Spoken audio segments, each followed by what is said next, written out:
A lot of new investors come to us and all they want to talk about is how to get the best ROI and the best returns on the properties that they're looking at. And once they finally close on a property, the irony of this is that all of that logic and concern about ROI seems to go out the window. They want to self-manage.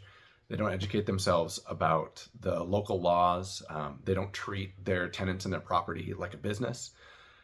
They kind of fumble through things and hope that it'll work out for the best, which is the exact opposite of what they do before they get into it. So I've been telling our clients for years and wanted to share with you guys that the best ROI that you can get on your property after you close is sitting down and meeting with an attorney, using the lease that they provide you and getting some guidance. And that way, if you have any hiccups, you're using a lease that attorney knows really well. You can call them and they can give you advice on how to deal with it. If worse comes to worse and you need to get a tenant out or take legal action in some way, that attorney is going to be ready to go. They know your lease, they know your situation, and they'll be able to jump in and support that in a court of law.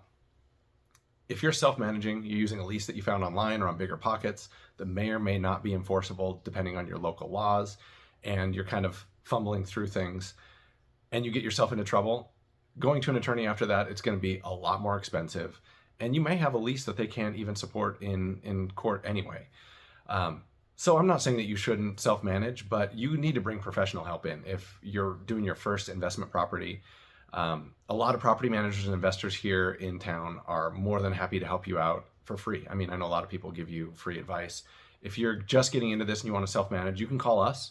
You can have a copy of our lease that we've been using for years. Our attorney reviews it every year. It's totally up to date.